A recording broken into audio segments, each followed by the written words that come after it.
Compreendendo a unção, por Kenneth Hagin, capítulo 9, a unção do profeta.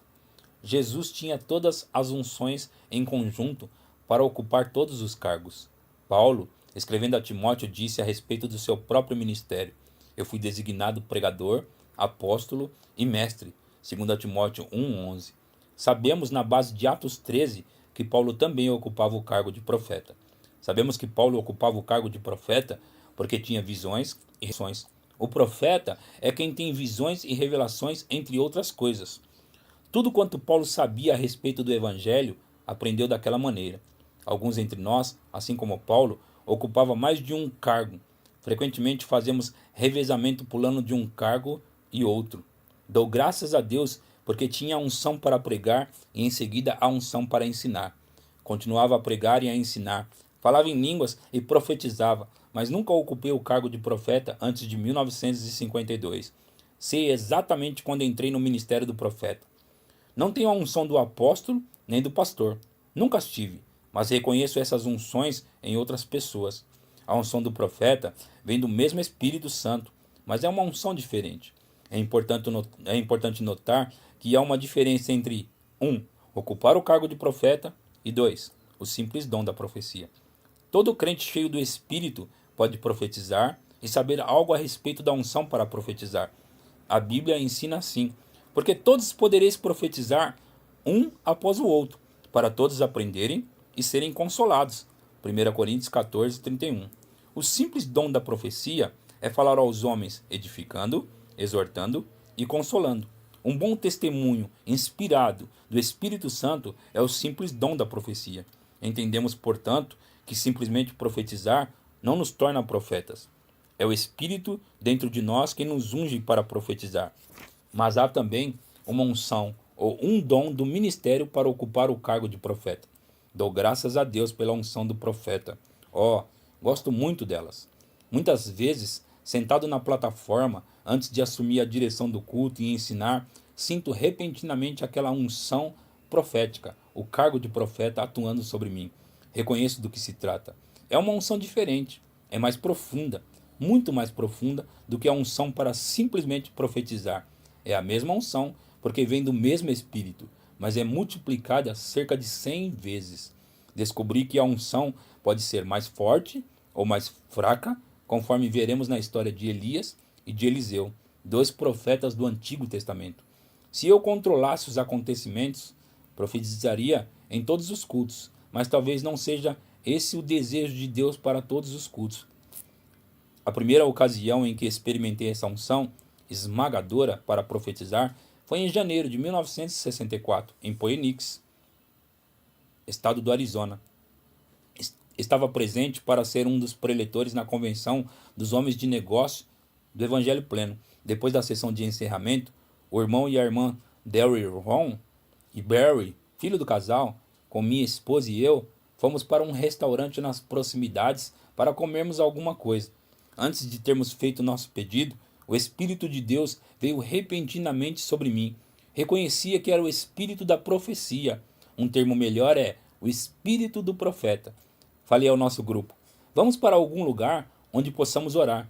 Fomos ao quarto do nosso hotel, sentamo-nos e oramos durante algum tempo. A unção foi um pouco interrompida quando nos levantamos e saímos do restaurante, mas voltou mediante a oração. Durante 2 horas, fiquei sentado ali, profetizando. Nunca tinha profetizado durante tanto tempo em toda a minha vida. O irmão Ron anotou a profecia porque estávamos sem gravador. Pegou a maior parte daquilo que foi falado. Nunca tive uma experiência exatamente assim. Tive 2 experiências semelhantes depois de então, mas não foi com a mesma medida de unção.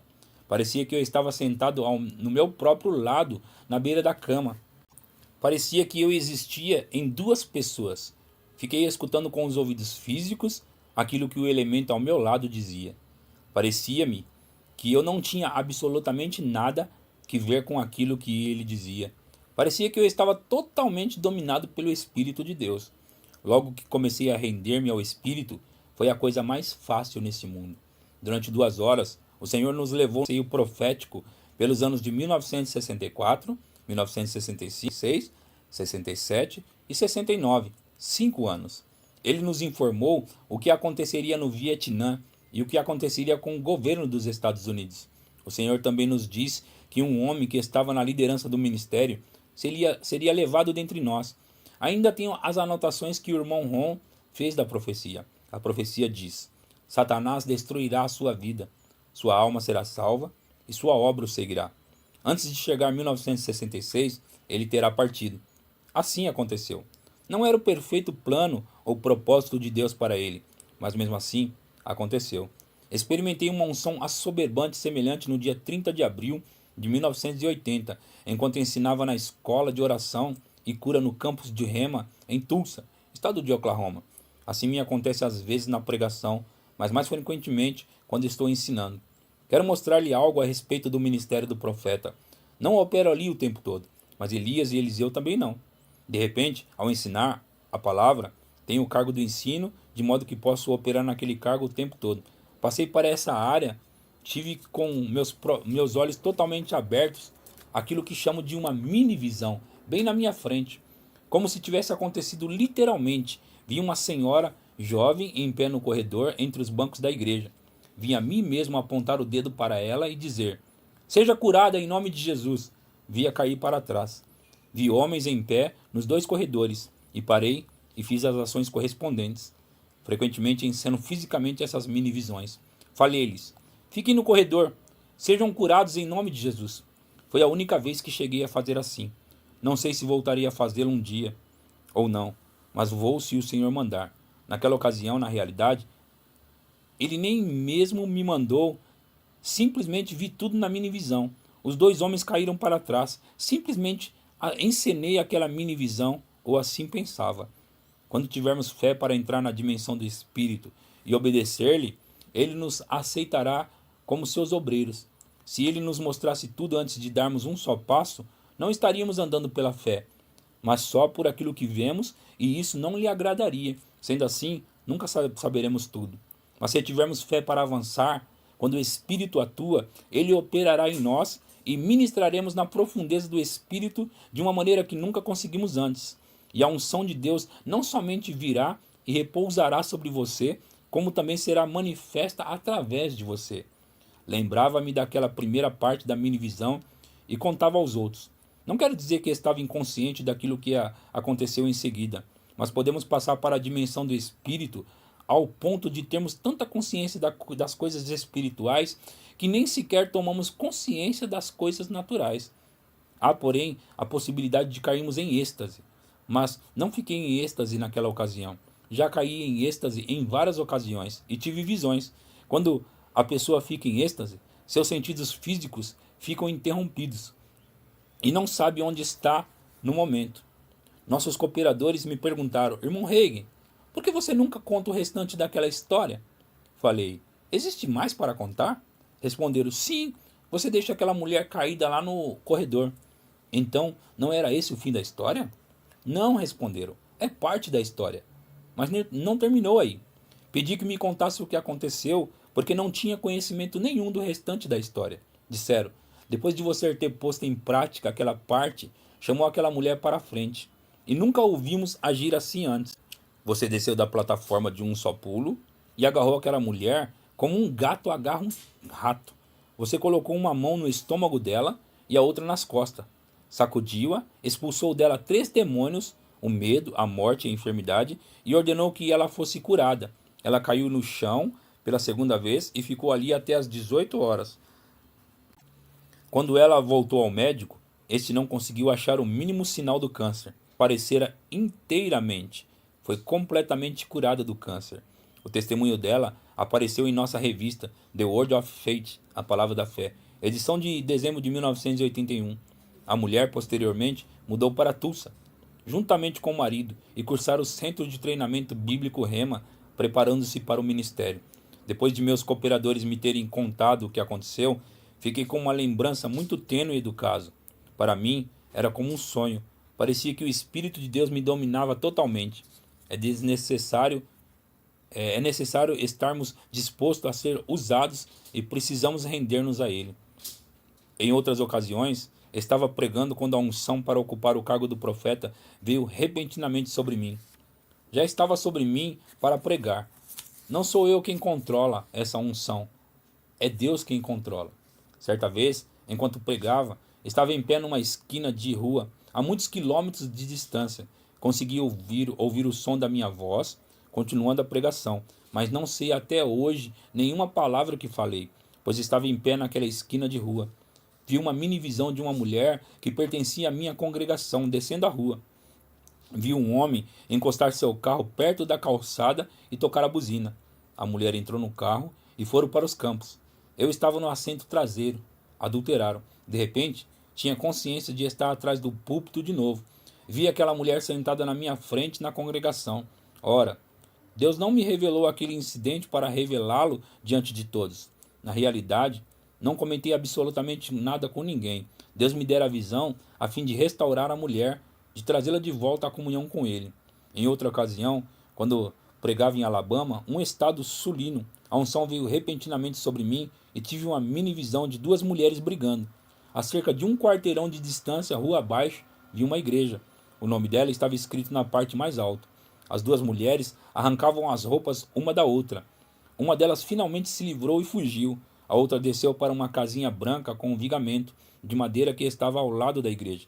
Fiquei em pé no quintal onde ela estava e consegui ver os contornos de um homem que estava à porta da casa. Travou a porta de tela quando viu a mulher. Ela xingou-o porque ele não concordava que ela tinha razão ao espancar aquela outra mulher. Ameaçou forçar caminho pela tela a fim de espancar o homem. Ele estava para trancar a porta quando ela finalmente foi embora. E então lá estava eu de volta no culto. E ele estava em pé na fila de oração. E ela estava em pé na fila de oração querendo ser batizada no Espírito Santo. Falei, você não vai ser batizado no Espírito Santo até você endireitar as coisas. Conversei com ela a respeito daquilo que tinha visto. O pastor daquela igreja do Evangelho Pleno não compreendia aquele tipo de atuação do Espírito. Veja bem, muitas igrejas acreditam nos dons do Espírito na teoria, mas não na prática. Quando contei ao pastor aquilo que tinha visto no Espírito, confessou que era ele o homem que estava na entrada da porta. A briga que vi foi algo que realmente acontecera. Agora vou compartilhar com você outra maneira de o Espírito Santo atuar comigo às vezes, mas não frequentemente. Vejo a mim mesmo descendo até os corredores entre os bancos da igreja, impondo as mãos em algumas das pessoas.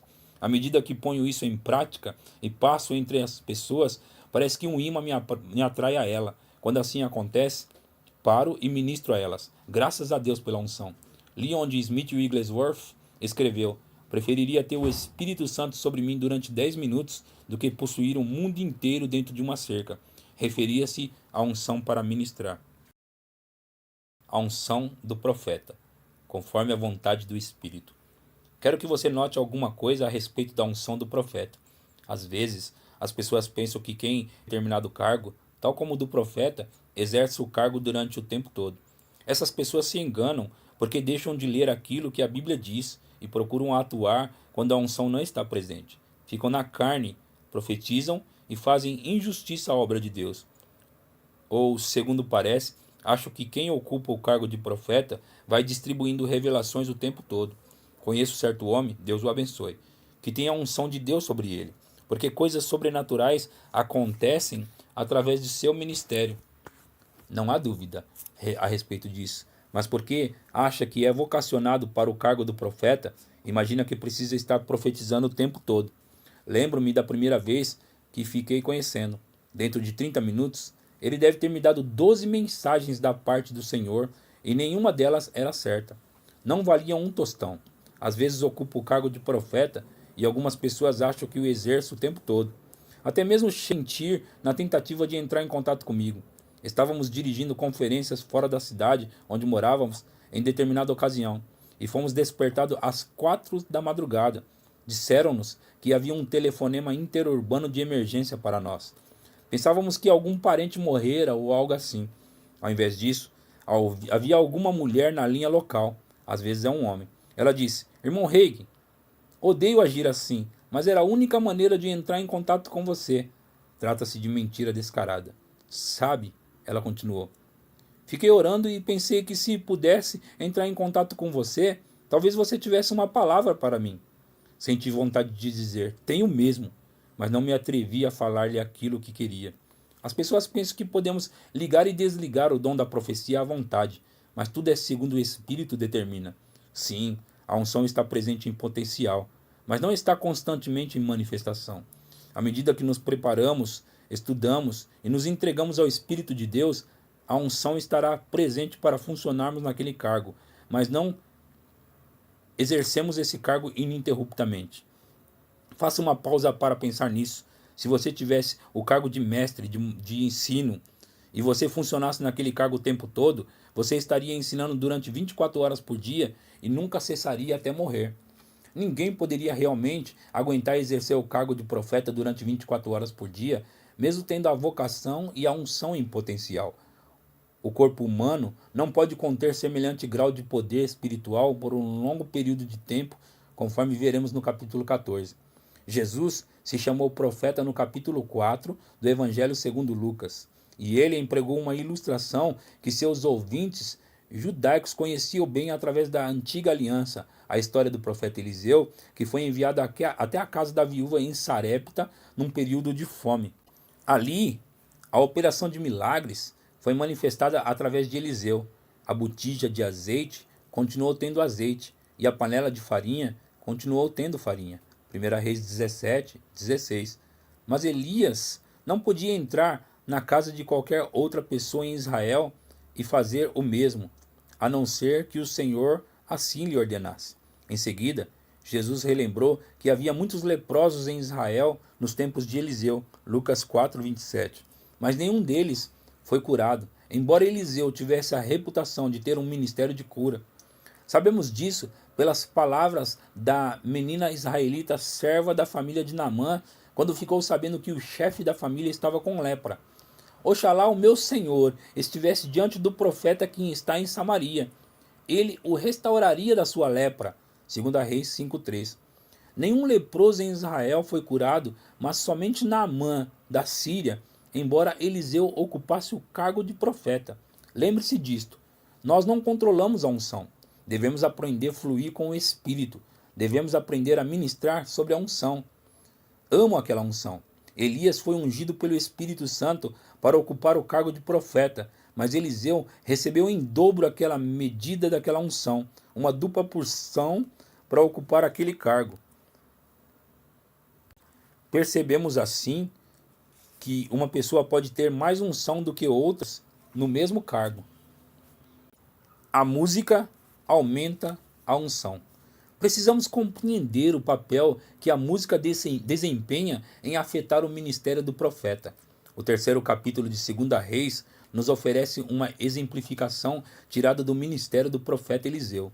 Nos tempos do Antigo Testamento, somente os profetas, os sacerdotes e reis eram ungidos pelo Espírito para ocuparem aqueles 3 cargos, respectivamente.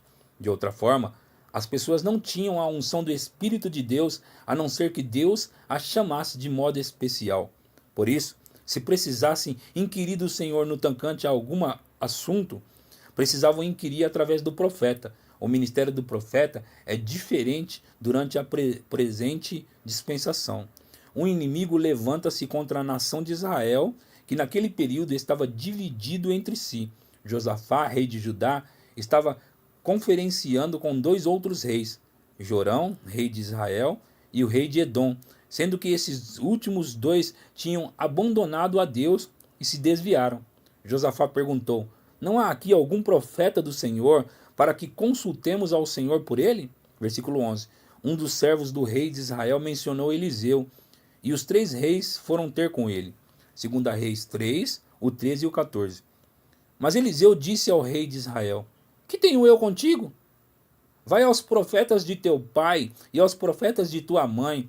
Porém o rei de Israel lhe disse: não, porque o Senhor é quem chamou a estes 3 reis para os entregar nas mãos de Moabe. Disse Eliseu: tão certo como vive o Senhor dos exércitos, em cuja presença estou, se eu não respeitasse a presença de Josafá, rei de Judá, não te daria atenção, nem contemplaria. O profeta Eliseu respeitava a presença de Josafá, porque o próprio Deus tinha grande estima por ele. Deus fará muitas coisas em prol do seu próprio povo. Josafá queria que Eliseu profetizasse a respeito do resultado da batalha iminente. Eliseu mandou trazer um tangedor e sua unção foi aumentada. 2 Reis 3, o 15 e o 16. Ora, pois traze-me um tangedor. Quando o tangedor tocava, veio o poder de Deus sobre Eliseu. Este disse, assim diz o Senhor. Eliseu passou então a transmitir a mensagem de vitória que Deus lhe dera. Veio o poder de Deus sobre Eliseu. Você notou essas palavras? O poder de Deus é o Espírito Santo. Ou poderíamos dizer, o poder de Deus é a unção. Note que Eliseu não podia começar a profetizar em qualquer momento que queria, e por isso disse, trazei-me um tangedor. E o poder do Senhor veio sobre ele quando o tangedor tocava. A música faz parte do ministério de socorros, na lista de 1 Coríntios 12, 28. O ministério da música é um dos maiores socorros que existem. Graças a Deus pelo ministério da música. A Bíblia tem muita coisa a dizer no tocante à música em conexão com a adoração.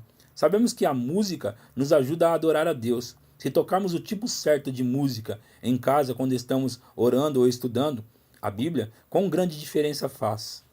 Quando Davi cantava e tocava sua harpa, o espírito maligno que perturbava o rei Saul afastava-se. A música afeta todos os ministérios, tem algo que ver com a unção em todos os cargos.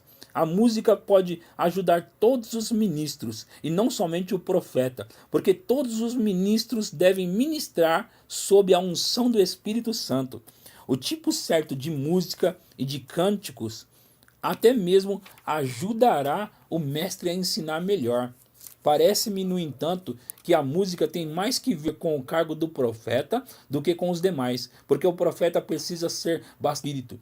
Já vimos que quando o tangedor tocava, o poder de Deus ou a unção veio sobre o profeta Eliseu, que começou a profetizar. Às vezes, a unção para ocupar o cargo de profeta é tão forte que não preciso de nada. Posso entrar direto. Em outras ocasiões, preciso de alguma ajuda, assim como Eliseu. Às vezes, convoco os cantores e os músicos a cantarem e tocarem. Se, porém, cantarem um cântico errado, estragarão a unção e o culto. A letra e melodia e o ritmo talvez estejam certos, mas o cântico ainda pode estar fora de lugar. Quando assim acontece, o Espírito de Deus se levanta de cima de mim. Vai como se fosse um pássaro que sai voando. Não, o Espírito Santo não cessa de habitar em mim como crente, mas aquela unção para ministrar sai para cima. A música afetará a unção. Estamos errando na área do músico. Frequentemente, os músicos não têm consciência da sua responsabilidade. Ocupam o cargo de socorros. Precisam desenvolver uma susceptibilidade ao Espírito Santo e aprender como fluir com o Espírito. Os cantores não devem colocar-se em pé e cantar só por cantar. Precisam estar ungidos. O próprio coro deve estar ungido. Mas as pessoas não fazem uma pausa para a oração antes de ministrarem através dos cânticos. Entram na igreja no meio da vida cotidiana, rindo e conversando. Por si só, não há nada contra isso, porque precisamos de convívio. Mas realmente, essa maneira de começar o culto é carnal e não espiritual. Antes de os cantores ministrarem, precisam tomar tempo para ficar a sós com Deus ou para orar juntos a fim de obterem a unção. Descobri que quando os músicos realmente fluem com o Espírito, fazem com que venha sobre mim mais fortemente a unção para exercer o cargo de profeta.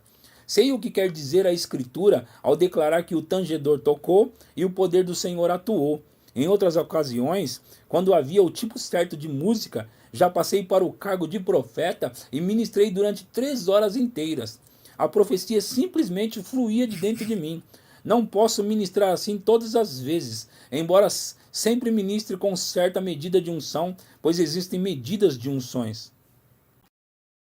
Em 1958, fiquei sendo conferencista principal numa convenção realizada em Kansas pela denominação do Evangelho Quadrangular. Certa noite, o espírito do profeta atuou sobre mim. Não posso atraí-lo para mim mesmo, mas posso ceder a ele quando ele vem e a música ajuda.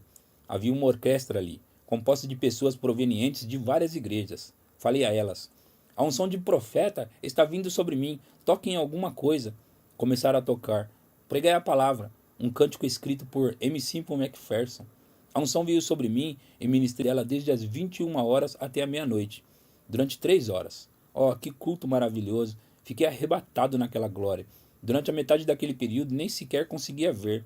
Era como se uma nuvem obscura pairasse sobre o auditório inteiro. Até hoje, nem sei o que fiz ou disse. Simplesmente me lembro de quando chegou a unção e quando ela se foi. Se tivesse tocado o cântico errado, teriam apagado tudo. Veja bem, é necessário que os cantores e os músicos estejam em harmonia com o Espírito de Deus tanto quanto o pastor. De outra forma, todos teriam mais proveito se não houvesse músicas participando do culto. É por essa razão que às vezes não quero que nenhum tipo de cântico. Outras coisas também afetam a unção. Frequentemente, o espírito do profeta começa a atuar sobre mim e algo põe fim na unção. Acho que é por causa do ambiente, ou talvez por causa da presença de certas pessoas. Afinal das contas, Eliseu disse: se eu não respeitasse a presença de Josafá, rei de Judá, não te daria atenção, nem te contemplaria. E por causa de estar na presença deste rei desviado, Eliseu precisava de uma pequena ajuda. Trazei no tangedor, disse o profeta. A mão do Senhor. Repetidas vezes no Antigo Testamento, vemos referências à mão do Senhor. Trata-se na realidade do Espírito de Deus, da unção. Outros termos comumente usados são Espírito, porção dupla do teu Espírito e manto. Todos se referem ao Espírito Santo, à unção da parte de Deus. Ezequiel 8:1. No sexto ano, no sexto mês, aos 5 dias do mês, estando eu sentado em minha casa, e os anciões de Judá, assentados diante de mim, sucedeu que ali a mão do Senhor Deus caiu sobre mim. A chamada de Deus já estava sobre Ezequiel. A mão de Deus estava sobre ele para ministrar, potencialmente, mas seu ministério profético não se manifestou até que a mão do Senhor caísse sobre ele. A Bíblia também fala do Espírito Santo que cai sobre as pessoas, não é verdade? Em Atos 10:44, Pedro estava pregando na casa de Cornélio, e ainda Pedro falava estas coisas quando caiu o Espírito Santo sobre todos os que ouviam a palavra. Vemos a expressão mão do Senhor usada outras vezes, nos capítulos 37 e 40 de Ezequiel. Ezequiel 37:1. Veio sobre mim a mão do Senhor. Ele me levou pelo Espírito e me deixou no meio de um vale que estava cheio de ossos. Ezequiel teve a visão do vale dos ossos secos. Ezequiel 40, 1 e 2. No ano 25 do nosso exílio, no princípio do ano, no 10º dia do mês, 14 anos após ter caído a cidade, nesse mesmo dia veio sobre mim a mão do Senhor e me levou para lá. Em visões de Deus, me levou à terra de Israel. Ezequiel parece semelhante a mim, não é verdade? Ao dar todas aquelas datas e tempos. Ou eu pareço muito semelhante a ele. As pessoas me perguntam como me lembro de todas as datas e tempos que mencionam na minha pregação e ensino. Vou contar-lhe exatamente como acontece.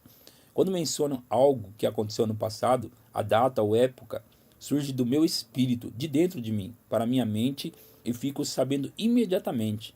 Meramente sigo o exemplo do profeta Ezequiel ao citar datas e épocas. Aquela capacidade acompanha o ministério do profeta. No capítulo 33 de Ezequiel, achamos outra coisa muito interessante. Ezequiel 33:22. Ora, a mão do Senhor estivera sobre mim pela tarde, antes que viesse o que tinha escapado. Abrira-se-me a boca, antes de pela manhã vir ter comigo tal homem, e uma vez aberta, já não fiquei em silêncio. Isso significa que a mão do Senhor não afeta de manhã, nem ao meio-dia. A mão do Senhor estava sobre ele pela tarde, antes de alguém que tinha escapado ir ter com ele. O profeta passou a noite inteira com a boca aberta, sem falar nenhuma palavra. Ficou mudo à chegada daquele homem. Somente então é que conseguiu falar. Sinais e prodígios. A irmã Mary Woodworth-Etter era uma pregadora pentecostal dos tempos antigos, cujos livros de ali. Ainda tem alguns dos primeiros livros dela. Somente Signs and Wonders, Sinais e Maravilhas, ainda está em circulação. Há muitos anos, a irmã Etter estava pregando numa campanha de reavivamento num pavilhão em St. Louis, estado de Missouri, e a mão do Senhor veio sobre ela. Ela estava com a mão levantada e a boca aberta, ao ponto de dizer alguma coisa quando a mão do Senhor caiu sobre ela. Ficou em pé ali durante 3 dias e 3 noites, sem fazer o mínimo movimento, nem falar uma só palavra. Os jornais de St. Louis relataram que cerca de 20.000 pessoas passaram diante dela em fila para vê-la. Quando a unção do Espírito de Deus se levantou de sobre ela, a mão dela desceu, a boca se movimentou e ela continuou pela segunda metade da frase que estivera pregando havia 3 noites. Todos os sentidos e funções físicas dela tinham ficado suspensos durante 3 dias e 3 noites. Deus usou aquilo como sinal. Você já ficou com curiosidade para saber mais a respeito do versículo de Atos que diz: em cada alma havia temor, e muitos prodígios e sinais eram feitos por intermédio dos apóstolos? Atos 2,43. Já li muitas revistas do povo. Alguns daqueles pastores dos tempos iniciais tiveram experiências semelhantes àquelas de Ezequiel e da irmã Éter. Um deles falou a respeito de ter ficado debaixo do poder com a boca aberta durante um dia inteiro, e outros relataram que ficaram assim durante a noite inteira. Você talvez pergunte: por que Deus faz coisas desse tipo? Por que a mão do Senhor veio sobre Ezequiel e abriu-lhe a boca pela tarde? Não somos nós que determinamos o que Deus deve fazer. É aí que ficamos por fora. Zacarias, pai de João Batista, era sacerdote, mas não acreditava no recado do anjo Gabriel, que disse que Zacarias e a esposa teriam um filho. Ficou sem fala e permaneceu sem fala até o nascimento de João Batista. Lucas 1. Zacarias não ficou mudo por causa de alguma enfermidade ou doença. Foi porque a mão do Senhor estava sobre ele. Outro exemplo é a cegueira de Elimás, o mágico que se opunha a Paulo numa das suas viagens missionárias. Paulo disse: pois agora eis aí está sobre ti a mão do Senhor, e ficarás cego, não vendo o sol por algum tempo. Atos 13:11. Elimás não foi ferido de enfermidade, porque o Espírito de Deus nunca coloca doença em ninguém. Ele não tem doenças para distribuir. Elimás ficou cego porque o poder de Deus viera sobre ele. Vi coisas assim acontecerem no meu próprio ministério, e estou plenamente convicto de que, à medida que aprendemos a cooperar melhor com o Espírito de Deus, haverá manifestações ainda maiores dessas coisas nos últimos dias. Emudecido pelo Espírito. Às vezes, quando estou pregando, o Espírito de Deus vem sobre mim, domina toda a minha atenção e não consigo falar uma só palavra em inglês. Consigo falar em línguas, mas não consigo falar em inglês. Fiz a tentativa. Consigo pensar em inglês, mas não posso falar uma palavra sequer em inglês. É totalmente impossível. Por vezes, já fiquei assim durante várias horas. Aconteceu assim em grande escala na ocasião do nosso reavivamento no acampamento de 1981. Simplesmente não consegui falar uma palavra sequer em inglês. O período mais prolongado foi na igreja de Fred Price, em Inglewood, estado da Califórnia, no mês seguinte, agosto de 1981. Terminara meu sermão e estava pondo as mãos sobre os enfermos quando de repente aquela unção veio sobre mim e não consegui falar uma só palavra em inglês. Voltei-me para Fred e lhe falei em línguas. Conseguia falar em línguas, mas não em inglês. Vá adiante e impõe as mãos nas pessoas até terminar a fila para a cura divina. Fred me entendeu como se eu lhe falasse em inglês. Respondeu em línguas. E escutei como se ele falasse em inglês, embora todas as demais pessoas o ouvissem falar em línguas. Está bem, coloque o seu dedo nas minhas mãos para eu poder ministrar com a mesma unção e orarei por elas. Fiz conforme ele pediu e ele começou a ministrar e parecia que havia um impacto mais forte de poder do que antes. Fiquei em pé ali observando tudo, mas continuei sem poder falar em línguas. Em inglês. Depois do culto, fomos para a casa de Fred, a fim de termos confraternidade cristã e de jantarmos. Quando eu começava a dizer alguma coisa, falava em línguas. Chegando a hora do jantar, ainda não conseguia falar com Fred e sua esposa. Comecei a perguntar a mim mesmo se voltaria a comunicar-me em inglês. Quando comecei a voltar a falar em inglês, na casa de Fred Price, 1h30 mais tarde, só conseguia falar uma ou duas palavras. Ainda não conseguia formar frases inteiras. Muitas vezes, quando estou pregando ou ensinando e a unção fica mais forte, surge uma pequena manifestação desse fenômeno. Não é questão daquilo que desejo fazer. Não consigo falar em inglês. Consigo pensar em inglês, mas não falo em línguas. Tais coisas surgem do nosso espírito. Quando eu era adolescente, ficara paralítico e confinado à cama. Minha língua ficou paralisada, bem como minha garganta em parte. Somente as pessoas que conviviam muito comigo conseguiam compreender o que dizia. Quando o Espírito Santo paira sobre mim tão poderosamente, a sensação é quase a mesma, só que não é questão de paralisia. Qual é o propósito de ficar sem fala? Ora, qual era o propósito do Espírito Santo ao cair sobre Ezequiel de tarde, Abrir-lhe a boca e deixá-la assim durante a noite inteira até o homem chegar de manhã? A Bíblia não nos conta qual era o propósito. Pessoalmente, acho que tais coisas frequentemente são um sinal e que muitas vezes nos prepara para alguma coisa. Acho que há aspectos da unção que ainda iremos conhecer nos dias futuros, aspectos que ainda não experimentamos.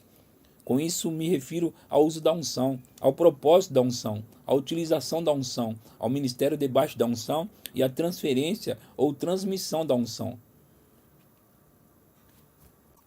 Por um lado, para fazer o bem e trazer bênçãos, e por outro, para castigar aqueles que, assim como Elimas, querem ser um impedimento e estorvo para o evangelho. O ministério do vidente. O profeta às vezes é chamado vidente nas escrituras. Os videntes veem e conhecem as coisas. Antigamente, eu operava mais nesse campo quando estava hospedado nas casas dos crentes no decurso das nossas viagens. Na realidade, até agora nunca fiquei hospedado na casa de ninguém sem Deus me advertir no tocante a qualquer tragédia iminente. Se estivesse para haver alguma morte entre aquela família dentro de 2 anos futuros, ele me contava. Às vezes podemos mudar a situação e às vezes não. Ele simplesmente nos prepara para o acontecimento. Estava pregando na igreja de alguns amigos na Califórnia e na última noite de conferências receberam notícias de que os deixaram aflitos. A neta deles, de 16 anos de idade, que fora visitar seus outros avós no estado de Oregon, embarcou num ônibus em Portland, mas não estava naquele ônibus quando o veículo chegou em Los Angeles.